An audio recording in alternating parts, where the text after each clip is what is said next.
할렐루야. 2021년도 5월 23일 주일 예배를 엘림 찬양단 찬양에 맞추어 함께 드리겠습니다.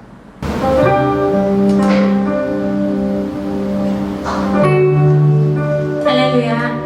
할렐루야. 네, 제가 이제 어쩌다 보니 오랜만에 자리를 섰는데 정말 저희 다 같이 모일 수는 없지만 저희가 모인 곳이 성전됨을 믿습니다. 정말 저희가 이 분주한 것들을 다 내려놓고 오로지 정말 주님만 바라며 찬양으로 예배를 시작하도록 하겠습니다.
일어나서 박수치며 주의 신실하심을 찬양하며 나아가겠습니다.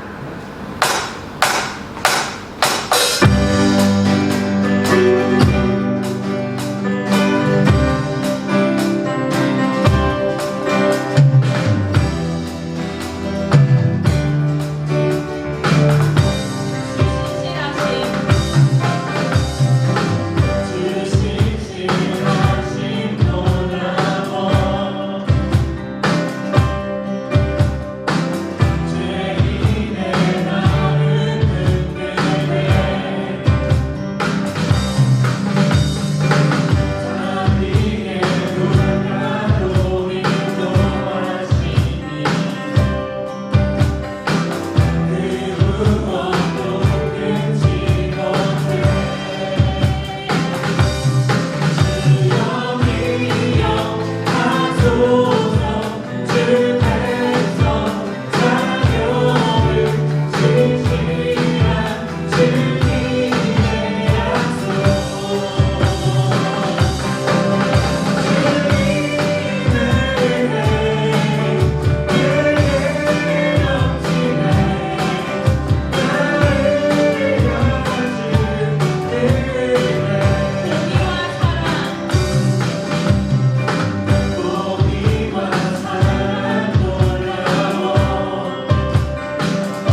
시간 정말 비록 예배당에 없지만 저희가 정말 주님 보좌 앞에 나아가는 마음으로 정말 그 거룩한 지성소로 향하는 마음으로 정말 찬양으로 기도하는 마음으로 준비하며 나아가도록 하겠습니다.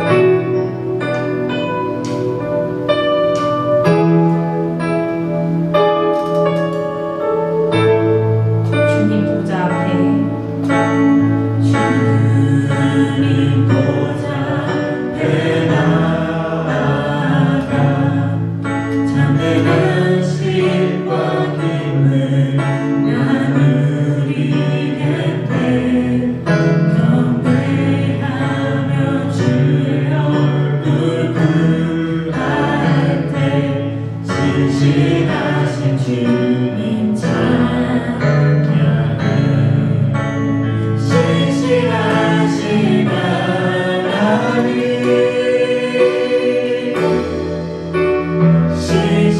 신실하신 주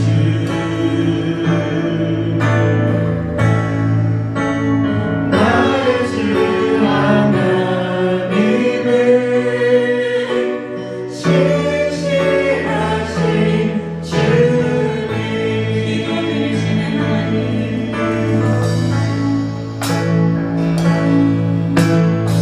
기도 들으시는 하나님 덕분 속에 내 눈물 내보내시나 주의 날개 아래서 내 맘 시리니 신실하신 주님 찬양해 신실하신 하나님 신실하신 주 나의 주 하나님은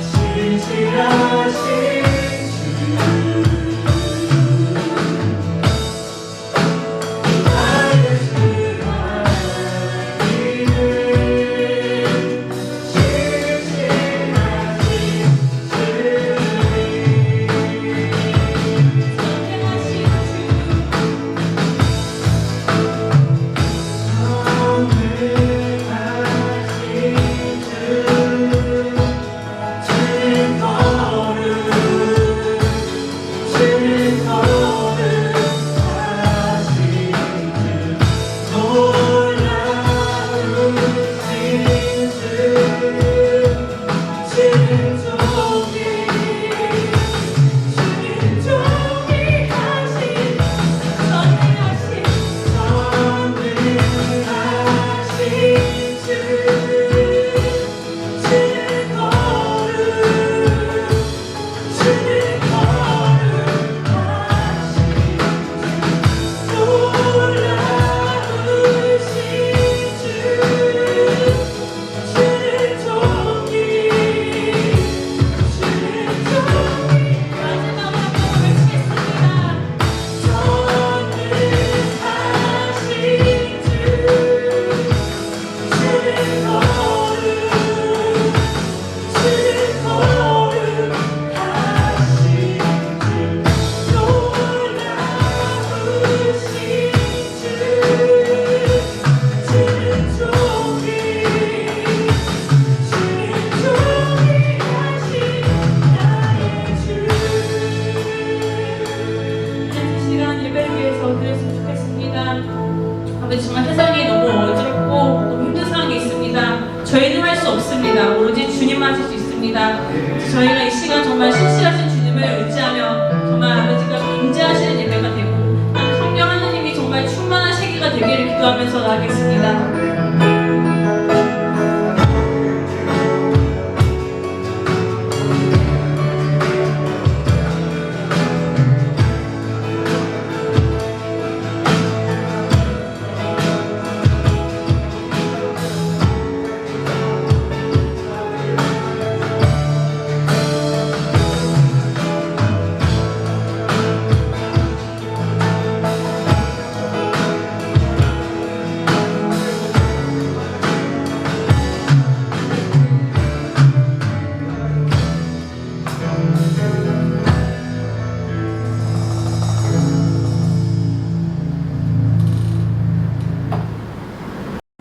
이 모든 말씀 예수 그리스도의 이름으로 기도합니다. 아멘. 예수 그리스도께서 십자가에 흘리신 보혈로 죄인 되었던 우리는 의인이 되었고, 양털보다 더 희고 흰눈보다 더 깨끗한 예배자가 되었습니다. 거룩한 예배자 된 우리는 사도신경으로 우리의 신앙을 고백합니다. 전능하사 천지를 만드신 하나님 아버지를 내가 믿사오며 그 외아들 우리 주 예수 그리스도를 믿사오니 이는 성령으로 잉태하사 동정녀 마리아에게 나시고 본디오 빌라도에게 고난을 받으사 십자가에 못 박혀 죽으시고 장사한 지 사흘 만에 죽은 자 가운데서 다시 살아나시며 하늘에 오르사 전능하신 하나님 우편에 앉아 계시다가 저리로서 산자와 죽은 자를 심판하러 오시리라. 성령을 믿사오며 거룩한 공예와 성도가 서로 교통하는 것과 죄를 사하여 주시는 것과 몸이 다시 사는 것과 영원히 사는 것을 믿사옵나이다. 아멘. 찬송가 445장 태산을 넘어 험곡에 가도 찬양 드리고 기도하겠습니다.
하나님 아버지, 오늘도 각 가정에서 예배 드리게 하여 주심을 감사합니다.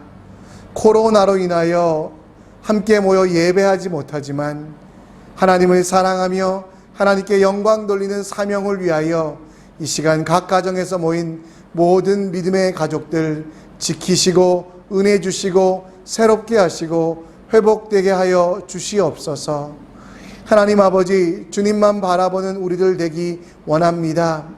하나님이 주신 사명들 놓치지 않게 하시고, 특별히 마지막 때에, 이 힘든 때에, 어려운 때에 힘들다고 어렵다고 주님이 우리 교회 주신 사명들 놓치지 아니하도록, 각 가정에 주신 귀한 소명들 잃어버리지 아니하도록 우리를 지켜주시고 새롭게 하여 주시옵소서. 어려운 시국에도 복음을 들고 선교지에 또 복음을 전하기 위하여 땅끝에 선 모든 선교사님들을 지켜주시고 그들을 안전하게 거룩하게 또 부족함 없이 하나님이 채워주시고 은혜를 내려 주시옵소서. 우리 선교교회 모든 지체들 이 힘든 것들 지혜로 잘 이겨나가게 하시고 세상과 타협하지 아니하고 주님 주신 은혜로 온전할 수 있도록 역사하여 주시옵소서. 오늘도 이렇게 예배하게 하여 주심을 감사드리며 이 모든 말씀 예수 그리스도의 이름으로 기도합니다. 아멘. 오늘 우리 교회 예배를 위하여 신갈중앙교회 백수연 집사님 그리고 그분의 딸인 임지수 어린이가 우리 찬양할 텐데요. 우리 어린이 입장에서 들렸던 찬양입니다. 어린이의 기도 우리 함께 들으면서 우리의 마음도 순전함으로 주님께 기도하는 시간 되기 원합니다.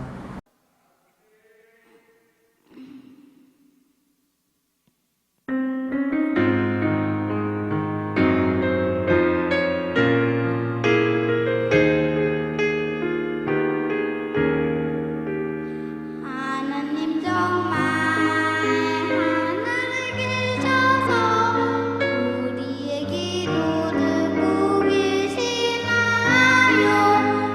하늘이 저렇게 높아서 나들대로 궁금한 게 있어요.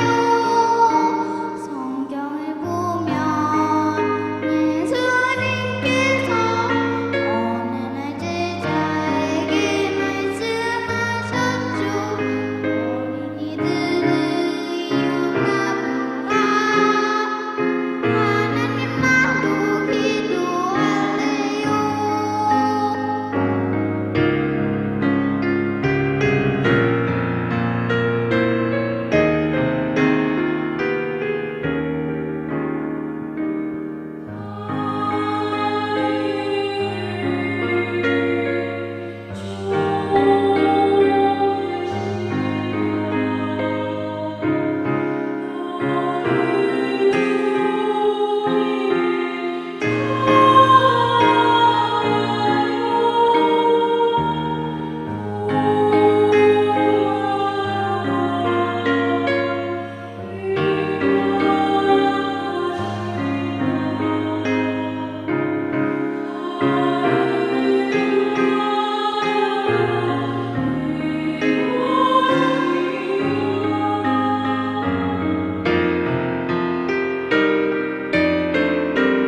정말 하늘에 계셔서 우리의 기도 듣고 계시나요? 하늘이 저렇게 높아서 나들대로 궁금한 게 있어요. 성경을 보면 예수님께서 오늘 제자에게 말씀하셨죠. 우리들을 영접하라. 기도할래요. 하나님 앞에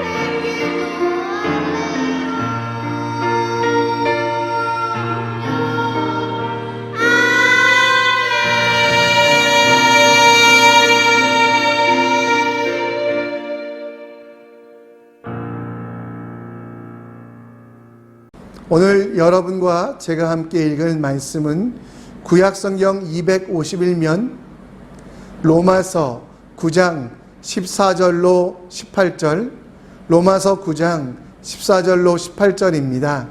우리 함께 읽겠습니다. 그런즉 우리가 무슨 말을 하리요? 하나님께 불의가 있느냐? 그럴 수 없느니라. 모세에게 이르시되 내가 긍휼히 여길 자를 긍휼히 여기고 불쌍히 여길 자를 불쌍히 여기라 하셨으니 그런즉 원하는 자로 말미암도 아니요 다름박질하는 자로 말미암도 아니요 오직 긍휼히 여기시는 하나님으로 말미암이니라. 성경이 바로에게 이르시되 내가 이 일을 위하여 너를 세웠으니 곧 너로 말미암아 내 능력을 보이고 내 이름이 온 땅에 전파되게 하려 함이라 하셨으니 그런즉 하나님께서 하고자 하시는 자를 긍휼히 여기시고 하고자 하시는 자를 완악하게 하시느니라. 아멘. 오늘 우리 교회를 위하여 말씀 전해줄 분은 정종현 목사님, 우리 교회에서 협동 목사님으로 사역하시며 여러분들을 위하여 또 이 싱가포르를 위하여 열심히 기도하고 계신 분인데요. 우리 목사님께 귀한 말씀 듣기 원합니다. 하나님은 불공평하신가? 하나님은 불공평하신가라는 제목 가지고 말씀 듣겠습니다. 선교교회 성도 여러분 안녕하십니까? 오늘 이렇게 함께 인터넷으로 예배드리고 말씀을 나누게 되어서 기쁘고 감사하게 생각합니다. 오늘 이 예배를 함께 드리는 여러분 모두에게 하나님의 은혜가 넘치시기를 축원드립니다. 오늘 저는 로마서 9장 14절에서 18절 말씀을 근거로 하나님의 자유하심과 그분의 은혜의 본질에 대해서 함께 말씀을 나누도록 하겠습니다. 얼마 전에 선교교회의 어떤 교인분께서 저에게 질문을 주신 것이 있습니다. 그 요지는 하나님은 어떤 사람은 크게 사용하고 어떤 사람은 작게 사용하시고 혹시 하나님은 불공평한 분이 아니신가? 라고 하는 질문이었습니다. 물론 모든 것이 세상을 창조하신 그분의 주권적인 선택이라고 말을 하면 우리로서는 할 말은 없지만 혹시 이 문제를 다른 시각으로 볼 수 있는 것은 아닌지 여쭤보는 질문이었습니다. 저는 그 질문이 기독교 신학의 중추신경을 건드리는 매우 중요한 질문이라고 생각이 들었습니다. 왜냐하면 그 질문을 궁극적으로 밀고 나가면 결국 하나님의 주권이 어디까지이고 인간의 책임은 어디까지인가를 물어보는 물음이기 때문입니다. 그래서 오늘 저는 그 질문에 대한 대답을 여러분들께 드리고자 하는 마음으로 오늘 설교를 준비하였습니다. 여러분이 잘 아시듯이 기독교 구원의 핵심은 하나님의 자유로우신 선택하심에 따라 은혜로 우리에게 주어진다라고 하는 사실입니다. 그것을 로마서는 강력하게 주장하고 있습니다. 오늘 우리가 함께 읽은 본문의 앞부분에서도 그런 이야기를 하고 있습니다. 바로 야곱과 에서의 예를 들면서 그들이 태어나기도 전에 무슨 선한 일이나 악한 일을 행하기도 전에 하나님께서는 에서를 미워하셨고 야곱을 사랑 가운데 선택하셨고 그를 준비하시고 정하시고 그렇게 만드셨기 때문에 구원을 받았다라고 하는 이야기를 하고 있습니다. 이렇게 우리의 구원이 우리의 행위에 기인한 것이 아니라 하나님의 자유로우신 선택에 근거한 것이라면 다음의 질문에 봉착하게 됩니다. 하나님은 이 구원을 왜 누구에게는 주시고 누구에게는 안 주시는가? 왜 누구는 선택하고 누구는 선택하지 않는가? 하나님은 불공평한 분이 아닌가? 라고 하는 질문입니다. 아마 사도 바울 시대에도 그런 질문을 하는 분들이 많이 있었나 봅니다. 그래서 오늘 본문 14절에서도 사도 바울이 이렇게 이야기를 합니다. 그런즉 우리가 무슨 말을 하리요? 하나님께 불의가 있느냐? 그럴 수 없느니라. 사도 바울은 하나님께는 불의가 없다고 단호하게 이야기를 하고 있습니다. 그러면서 사도 바울은 하나님이 불의한 분이 아니라고 하는 점을 변호하기 위해서 계속 설명을 이어가고 있는데 15절에서 이렇게 말씀하고 있습니다. 모세에게 이르시되 내가 긍휼히 여길 자를 긍휼히 여기고 불쌍히 여길 자를 불쌍히 여기리라 하셨으니 이 말씀은 바울이 구약 출애굽기 33장 19절의 말씀을 인용한 것입니다. 출애굽기 33장 19절에서는 이렇게 기록하고 있습니다. 여호와께서 이르시되 내가 내 모든 선한 것을 내 앞으로 지나가게 하고 여호와 이름을 내 앞에 선포하리라. 나는 은혜 베풀 자에게 은혜를 베풀고 긍휼히 여길 자에게 긍휼을 베푸느니라 라고 말씀하고 있습니다. 그런데 이 출애굽기 33장의 말씀이 선포된 배경이 오늘 우리가 로마서 말씀을 이해하는 데 핵심적인 역할을 합니다. 출애굽기 33장 말씀이 선포된 배경은 하나님께서 이스라엘 백성을 애굽의 노예 생활로부터 구원하셔서 홍해를 통과케 하시고 광야에서 먹이시고 입히셔서 시내산으로 불러 모으셨습니다. 그리고 하나님의 백성으로 살아가는 법을 알려주기 위해서 모세를 산 위로 부르셔서 그에게 십계명을 주셨습니다. 40일 동안 모세가 하나님의 율법을 받는 그 중요한 순간에 백성들은 모세가 내려오지 않자 조급해지고 답답해졌습니다.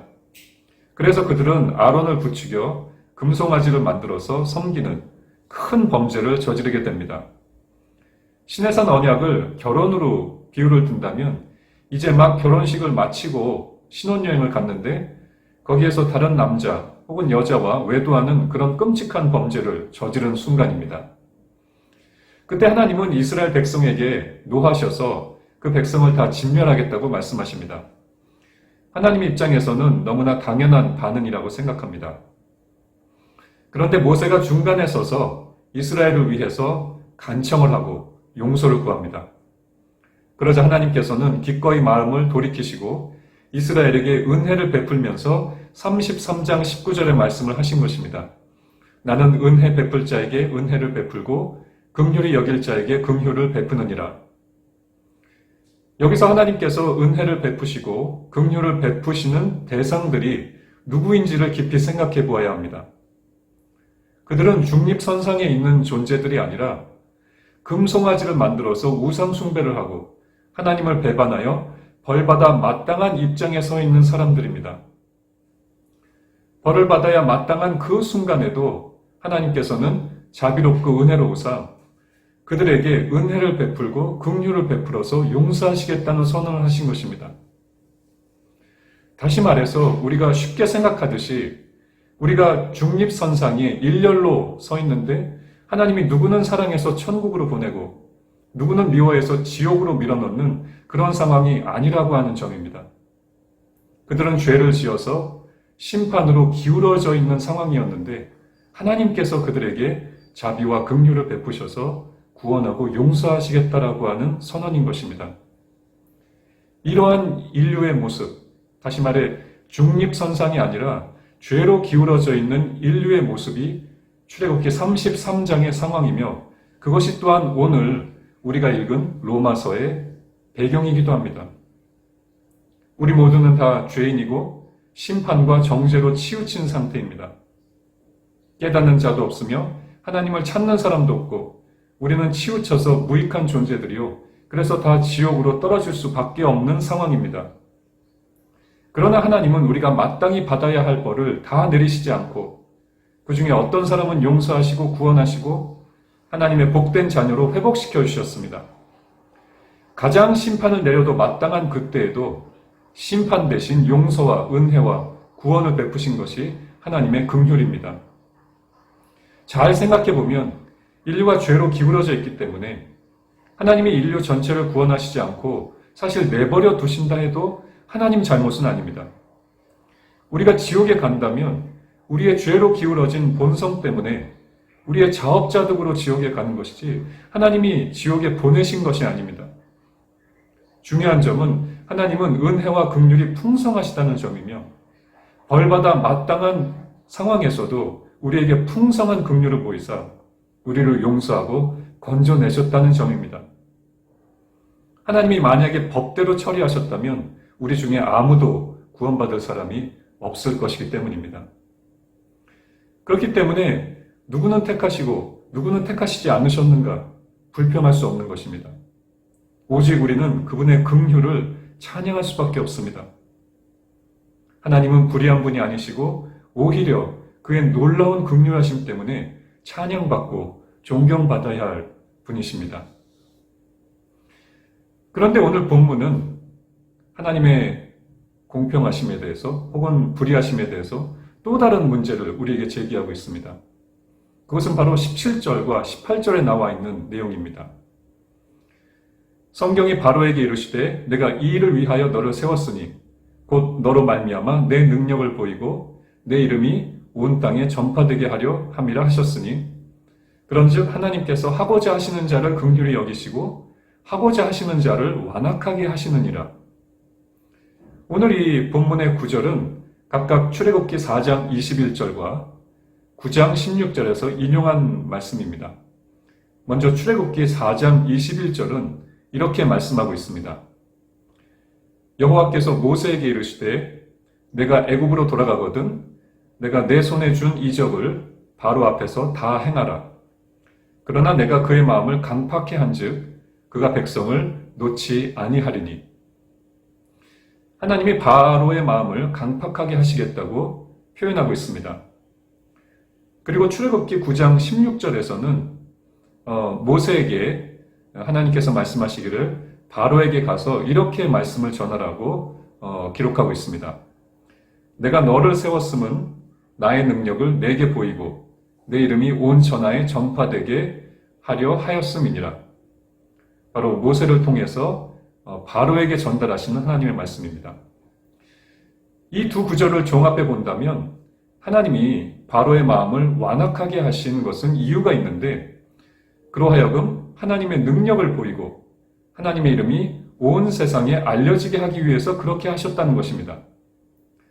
바로를 완악하게 만들어서 이스라엘 백성을 보내지 않겠다고 버티면 버틸수록 하나님은 더 많은 기사와 이적을 보여주실 수 있는 기회가 주어지고, 그것을 통해서 하나님의 전능하심과 능력이 온 세상 만민에게 더 많이 알려지게 되는 계기가 되는 것입니다.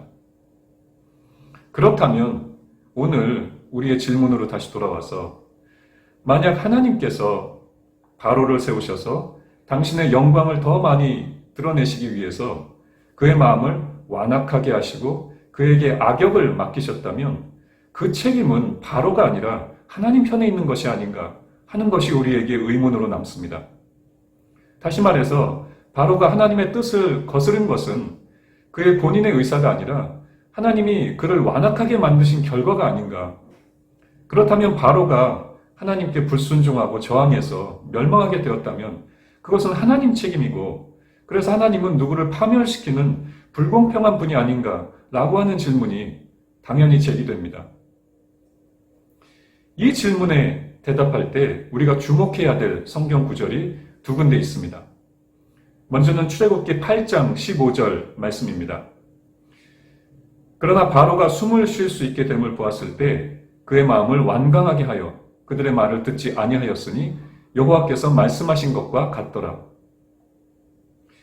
이 구절이 말씀하는 바는 바로가 원래 하나님을 거스리는 완악한 마음이 전혀 없었는데 하나님이 그의 마음을 완악하게 만들어서 악역을 맡기셨다기보다는, 사실 바로는 원래 그 마음이 완악했고 그래서 그의 100%의 자유의지 속에서 악하게 행동을 했는데 하나님이 그것을 알고 사용하신 것에 불과하다는 것을 암시하고 있습니다. 이것을 뒷받침하는 구절은 야고보서 1장 13절입니다. 사람이 시험을 받을 때 내가 하나님께 시험을 받는다 하지 말지니 하나님은 악에게 시험을 받지도 아니하시고 친히 아무도 시험하지 아니하시느니라. 하나님은 악의 기원도 아니며 악을 누구에게 요구하시는 분이 아니라는 점입니다. 그래서 하나님이 바로가 가지지 않았던 악한 마음을 그에게 일부러 심으셔서 그가 원치도 않는 악역을 맡기셨다라고 하는 생각은 성경에 의하면 상상할 수 없는 생각입니다. 그렇기 때문에 오늘 본문 18절에서 하고자 하는 자를 완악하게 하시느니라 라고 하는 표현은 사실 바로가 가졌던 원래의 악한 마음을 하나님께서 그대로 내버려 두셨고, 오히려 하나님이 더 높으신 목적을 위해서 그냥 그것을 사용하셨다라고 하는 뜻이 됩니다. 하나님이 바로의 완악한 마음을 그냥 내버려 두셨다라고 하는 것을 성경은 하나님이 그를 완악하게 하셨다는 말로 표현하는 것입니다. 그렇다면 왜 성경에서는 하나님이 바로를 그냥 내버려 두셨다라고 말하면 쉽게 이해가 될 문제를 왜 굳이 하나님이 그를 완악하게 하셨다라고 하는 다소 적극적인 표현을 사용했을까요? 하나님이 바로에게 악한 마음을 생성시키지도 않으셨고 그가 원치 않았던 악역을 요구하신 것도 아닌데 단지 원래 그가 품었던 악한 마음을 내버려 두신 것에 불과한데 왜 하나님이 바로를 완악하게 만드셨다는 적극적인 표현을 쓰는가? 이것을 우리는 이해해야 할 것입니다. 그것은 하나님은 인간의 가장 죄악스럽고 완악하고 추악한 모습까지도 하나님답게 사용하셔서 그것을 통해 적극적으로 그분의 선하심과 은혜로우심과 인자심을 드러내고 계시다는 하나님의 개입을 강조하기 위한 표현입니다. 그것이 바로 성경의 표현법입니다. 다른 예를 들어서 이 성경의 표현법을 말씀드리겠습니다. 요셉의 이야기를 보십시오. 창세기 끝부분에는 요셉의 이야기가 나오고 있습니다. 요셉을 시기하고 미워하던 형들이 요셉을 상인에게 팔아버렸습니다. 그 팔려간 요셉이 우여곡절을 겹치면서 종국에는 애굽의 총리가 되었고, 기근이 들어서 모든 세상이 굶주릴 때에 세상을 구하는 지혜로운 정책을 펼치게 됩니다. 그때 요셉의 형들도 기근에 굶주려서 애굽으로 양식을 구하러 가게 되는데, 그때 동생 요셉을 만나게 됩니다. 형들은 요셉에게 용서를 구했고, 요셉은 형들에게 창세기 45장 5절에서 8절의 말씀으로 답을 합니다. 당신들이 나를 이곳에 팔았다고 해서 근심하지 마소서, 한탄하지 마소서. 하나님이 생명을 구원하시려고 나를 당신들보다 먼저 보내셨나이다. 이 땅에 2년 동안 흉년이 들었으나 오직 5년은 밭갈이도 못하고 추수도 못할지라. 하나님이 큰 구원으로 당신들의 생명을 보존하고 당신들의 후손을 세상에 두시려고 나를 당신들보다 먼저 보내셨나니, 그런즉 나를 이리로 보낸 이는 당신들이 아니요 하나님이시라. 하나님이 나를 바로에게 아버지로 삼으시고 그 온 집의 주로 삼으시며 애굽 온 땅의 통치자로 삼으셨나이다. 여러분, 여기를 보시면 요셉의 표현에 의하면 적극적인 하나님의 개입을 말하고 있습니다. 요셉의 고백은 나를 이리로 보낸 자는 당신들이 아니요 하나님이라고 고백합니다. 그렇다면 하나님이 요셉의 형들을 사주하셔서 요셉을 미워하게 하시고 애굽에 팔게 하셨다는 말씀입니까? 그렇지 않습니다. 요셉의 형들은 자신의 100% 자유의지 속에서 자발적으로, 자의적으로 요셉을 미워했고 그들의 생각대로 요셉을 팔았습니다. 하지만 하나님은 그 일을 통하여서 큰 준비를 하셨고 이스라엘 백성의 생명을 보존하시는 큰 유익을 결실하도록 역사하셨습니다. 요셉의 형들이 행한 그 완악한 행위라 할지라도 하나님은 그것을 유익하고 선하게 바꾸셔서 사용하셨습니다. 하나님의 이 적극적인 개입으로 약속의 백성인 이스라엘 백성이 보존되었고, 더 나아가 미래에 펼쳐질 인류의 구원 역사가 한 걸음 한 걸음 진행되도록 하신 것입니다.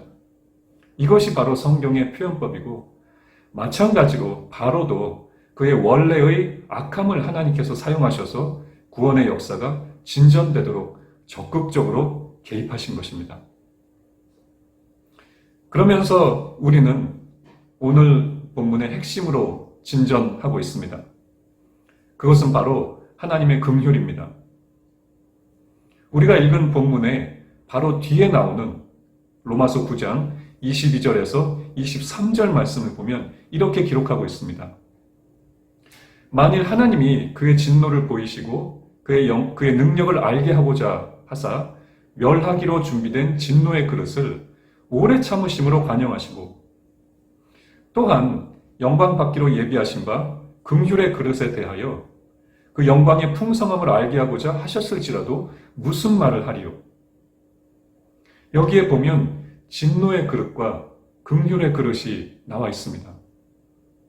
중요한 사실은 진노의 그릇이건 긍휼의 그릇이건 하나님은 다 그들에게 긍휼을 베풀고 계시다는 점입니다. 바로와 같은 진노의 그릇의 운명을 보십시오.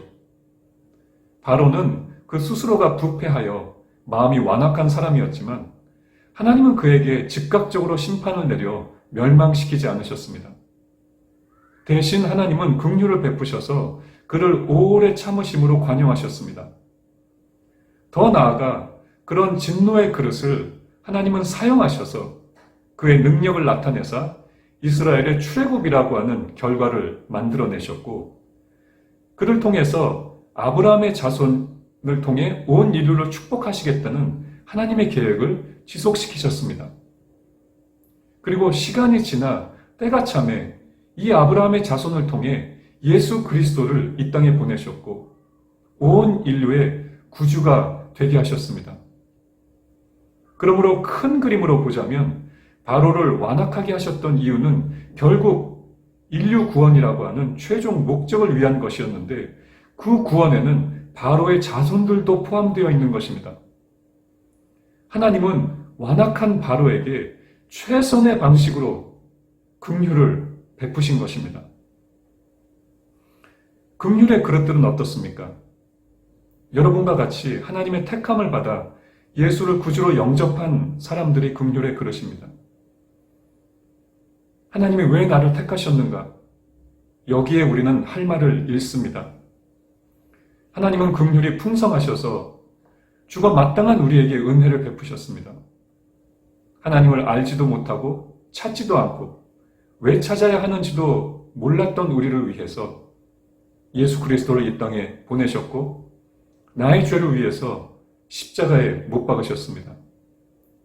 그렇게 예수를 화목제물로 삼으셔서 우리를 하나님의 자녀로 삼으셨습니다. 그래서 우리는 심판을 면하는 정도가 아니라 영원한 하나님의 나라에 영광된 지위와 신분을 갖도록 허락하셨습니다. 하나님이 친히 우리를 당신의 사랑의 대상으로 삼으셔서 모든 좋은 것으로 대접하고 계시고 지금도 사랑하는 자로서 우리를 대우하시는 일 앞에서 우리는 넋을 잃고 맙니다. 나 같은 사람을 하나님이 긍휼의 그릇으로 삼으사 선택하시고 그 영광의 풍성함을 알게 하시고 그의 거룩함을 찬미케 하신 것입니다. 이것이 바로 하나님의 긍휼입니다. 말씀을 마치겠습니다. 여러분, 진노의 그릇이건 긍휼의 그릇이건 우리 모두는 죄로 기울어진 죄인입니다. 하나님께 반항하고 불순종한 인류입니다. 그들에게 하나님은 어떻게 대우하시며 하나님의 의를 어떻게 회복하시며 세계 구원의 역사를 읽어 나가시는가 하는 점이 로마서의 전체적인 주제입니다. 사도 바울이 깨달은 사실은 하나님은 피조물의 불순종에도 불구하고 그들을 긍휼로 대우하시는 자비로우신 아버지이시며 인간의 반항도 하나님의 긍휼하심에 둘러싸여 있고 결국에는 하나님의 최종 목적은 피조물에게 긍휼을 베푸시는 것이라는 점입니다. 자기 동족인 이스라엘 백성이 하나님께 불순종하고 예수를 영접하지 않는 것을 너무 안타깝게 여기고 가슴 아파했던 사도 바울에게 하나님이 해답을 주시지 않으셨습니까? 이스라엘의 불순종까지도 하나님은 긍휼의 방식으로 대우하사 그들의 넘어짐으로 말미암아 이방인에게 구원과 긍휼이 미칠 수 있도록 하시고 그렇게 미친 이방인의 구원을 통해 마지막에는 결국 이스라엘에게 구원과 긍휼이 전달되는 식으로 하나님은 긍휼을 베풀고 계시다는 점입니다. 그래서 사도 바울은 이 사실을 깨닫고 놀라서 하나님의 판단은 측량치 못할 것이라고 하며 찬양하지 않았습니까? 이처럼 하나님은 피조물의 유익과 치유와 구원을 위해서 여전히 지금도 일하고 계십니다. 그분을 우리가 믿고 있습니다. 이처럼 전 세계의 구원 역사의 진행은 하나님의 긍휼에 의해서 지배되고 있으며 여러분 개개인의 삶도 역시 하나님의 긍휼이 지배하고 있습니다. 서로 지금 코로나라고 하는 이 어려운 상황 속에서도 인류를 향한 하나님의 긍휼은 쉬지 않고 일하고 계십니다. 내 인생 속에서도 내가 봤을 때 이해하기 어려운 일을 겪는 순간이라 하더라도 그 순간에서도 하나님의 긍휼하심이 여러분 속에 역사하사 그 모든 일을 종국적으로는 여러분의 구원과 성장과 성숙과 유익을 위해서 사용하시는 분이 하나님이십니다. 심지어 우리의 부끄러운 불순종과 반항도 하나님은 우리에게 긍휼을 베푸시는 도구로 사용하시는 놀라운 분이십니다.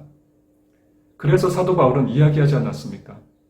우리가 알거니와 하나님을 사랑하는 자, 곧 그의 뜻대로 부르심을 입은 자들에게는 모든 것이 합력하여 선을 이루느니라. 혹시 여러분 가운데 인생의 고통과 어려운 일을 통과하고 계신 분이 계시다면 하나님의 긍휼을 바라보시기 바랍니다. 여전히 여러분의 삶 속에서 역사하시는 그 하나님의 긍휼 속에서 위로를 얻으시고 희망을 얻으시는 여러분 되시기를 바라고 하나님의 긍휼을 늘 찬양하는 여러분 되시기를 간절히 축원합니다. 오늘 우리 함께 말씀을 생각하시면서 기도하는 마음으로 그의 생각이라고 하는 찬양 함께 들으시겠습니다.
제가 기도합니다. 하나님, 공평하신 하나님을 찬양합니다. 죄인 되었던 죽었던 나를 살리시고 끝까지 은혜 주신 것, 그 은혜에 감격하여 살게 하여 주시옵소서. 내게 없는 것들 바라보며 다른 이들이 시기하거나 내게 부족한 것들을 바라보며 다른 사람들을 하나님을 원망하지 아니하게 하시고, 공평하신 하나님께서 나를 사랑하셔서 나에게 베푸신 은혜들을 바라보며 그 은혜에 감격하여 매일매일을 살게 하여 주시옵소서. 하나님 아버지, 오늘도 말씀 위에 서기 원합니다. 하나님 아버지, 오늘도 주신 말씀대로 공평하신 하나님이 내게 주신 그 은혜대로 하나님의 긍휼하심으로 세상을 살아가게 하시고 세상 가운데 주님의 뜻을 이뤄갈 수 있도록 역사하여 주시옵소서. 하나님, 코로나 바이러스 속히 물러가게 하여 주시옵소서. 코로나로 인하여 경제적인 어려움을 겪고 있는 지체들, 관계와 또 여러 가지 상처들이 있는 자들 많이 있습니다. 하나님, 이 코로나 속히 깨어지게 하시고 박멸되게 하셔서 마음껏 예배하고 마음껏 주님을 찬양할 수 있도록 인도하여 주시옵소서. 하나님, 몸이 아픈 자들을 위하여 기도합니다. 부모의 건강을 위하여 기도합니다. 한국에 계신 우리 부모님들 건강하게 하여 주시옵소서. 하나님 아버지, 그들을 눈동자와 같이 지켜주사 그 몸속에 더러운 세포들이 있습니까? 암세포들이 있습니까? 당뇨 있습니까? 모든 것들 다 낫게 하여 주시고 치유되게 하여 주시옵소서. 우리 성도들 가운데도 마음이 아프고 몸이 아프고 영혼이 병들어 지친 자들이 있습니까? 주여 예수 그리스도의 피 묻은 손으로 만져주시고 회복시켜 주시옵소서. 마른 뼈를 살리셨던 하나님의 능력이 나타나 그들이 회복되며 새롭게 되게 하여 주시옵소서. 하나님, 조국의 교회를 위하여 기도합니다. 대한민국이 복음으로 하나 되게 하시고 복음의 능력으로 새롭게 되게 하여 주시옵소서. 이단 사이비들 다 사라지게 하여 주시고 교회가 예수 그리스도를 온전히 소망함을 통하여 거룩하게 되어 대한민국과 세계의 희망의 소망의 처소될 수 있도록 주여 교회들을 지켜주시고 교회를 살려주시옵소서. 지금은 우리 주 예수 그리스도의 은혜와 하나님의 사랑하심과 성령 하나님의 인도 역사 충만하심이 주님을 바라보며 주님의 일들 감당하기 원하는 주님의 제자들에게 지금으로부터 영원토록 함께 있을지어다. 아멘. 주님의 축복이 당신을 통해 온 열방 가운데 흘러가기를. 주님은 나무 당신은 가지니 사랑의 열매 맺길 축복해요. 여러분, 사랑하고 축복합니다. 가장 힘든 때이지만 기도해 주시고요. 매일 홈페이지에 올라가는 성경 말씀 잊지 말고요. 여러분 많이 읽으시면서 또 큐티하시면서 말씀대로 살아가는, 힘들 때일수록 말씀을 의지하셔야만 합니다. 또 성경 통독도 우리 함께 해주셨으면 좋겠고요. 여러분 정말 여러 가지로 힘들고 어려운 가운데서도 최선을 다해 주셨으면 좋겠습니다. 마더와이즈가 이번 주를 마지막으로 종강하게 됩니다. 수고하신 여러분들 축복하고요. 그 지혜와 그 은혜로 많은 이들 섬기는, 옳은 대로 인도하는 별과 같이 빛나는 수강생들, 또 수고하신 김은영 지사님 감사드립니다. 또 어성경도 계속 진행되고 있습니다. 여러분 얼마나 열심히 성경을 읽고 공부하시는지 모르겠어요. 여러분들도 기회가 있을 때 이 기회를 잡으시는 여러분들 되시기를 간절히 축원합니다. 이번 한 주도 말씀으로 승리하시는 여러분들 되시기 바랍니다. 샬롬.